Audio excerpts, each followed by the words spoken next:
সোমবার সকালে আসাম থেকে প্রয়াগরাজে মহাকুম্ভ মেলায় যাওয়ার পথে নকশালবাড়ির সাতভাইয়া সংলগ্ন স্কুলডাঙ্গি এলাকায় ঘটল মর্মান্তিক দুর্ঘটনা। পিকআপ ভ্যান ও লরির মুখোমুখি সংঘর্ষে দুমড়ে মুচড়ে যায় পুণ্যার্থী বোঝাই পিকআপ ভ্যানটি। জানা গিয়েছে, একটি পিকআপ ভ্যানে করে ওই পুণ্যার্থীরা আসাম থেকে প্রয়াগরাজের উদ্দেশ্যে যাচ্ছিলেন।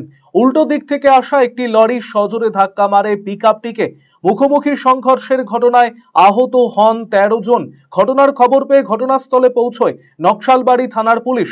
আহতদের উদ্ধার করে নকশালবাড়ি হাসপাতালে নিয়ে যাওয়া হলে একজনের মৃত্যু হয়। পরবর্তীতে আহতদের উত্তরবঙ্গ মেডিকেল কলেজ ও হাসপাতালে স্থানান্তরিত করা হয়। মৃতের নাম নিরঞ্জন সরকার, তার বয়স আনুমানিক ৩৫ বছর।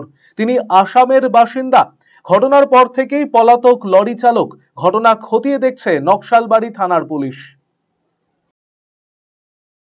এটা আমি শুনলাম কি এই টুলগেট পার হয়ে আসতেছিল, মানে পিকআপটা? হ্যাঁ, পিকআপটা টুলগেট পার হয়ে আসতেছিল, বড় গাড়িটা ওদিক থেকে আসছে। বড় গাড়িটা লরিটা ড্রাইভারটা ঘুমাইছিল, সাড়ে ঘুমাই থেকে আইসে এই গাড়িটাকে ডাইরেক্ট মারি। গাড়িতে কতজন ছিল শুনছে? ওইটা শুনতে পারলাম না, ড্রাইভার ছিল, ড্রাইভারটাকে আমরা সবাই মিলে বার করলাম।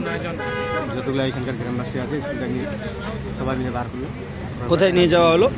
নিয়ে গেলো আমাদের নকশালবাড়ি। কোন জায়গায় ঘটনা এটা স্কুল নাকি? আমরা মাইং থেকে আসছিলাম, যাত্রা আসাম থেকে কুম্ভ মেলায় যাত্রা করেছিলাম, রাম মন্দির ঘুরে আসবো। রাস্তাতে হঠাৎ এরকম অ্যাক্সিডেন্ট হয়ে গেছে। কিভাবে অ্যাক্সিডেন্ট? ওটা গাড়ির সাথে হয়েছে, বেলে গাড়িয়ে মানে খুন্দা মেরে দিয়েছে। আপনাদের গাড়ি কি মেরে দিয়েছে? হ্যাঁ, আমাদের গাড়ি মেরে দিয়েছে। কতজন ছিলেন? ১৩ জন ছিলাম। কতজন আহত হলেন? ১৩ জনই আহত। সিরিয়াস কয়েকজন? সিরিয়াস ৪-৫ জন আছে আরো। আপনারা কি তাহলে কুম্ভের স্নান করার জন্য? হ্যাঁ, স্নান করার জন্য বাইরে ছিলাম যাত্রায়।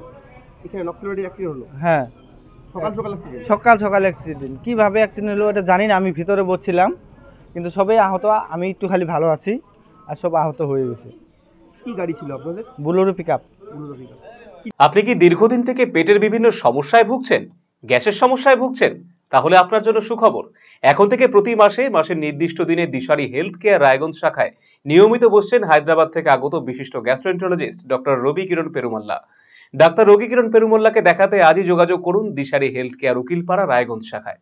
যোগাযোগ করুন 7477785509, 7477785512 এই নম্বরে।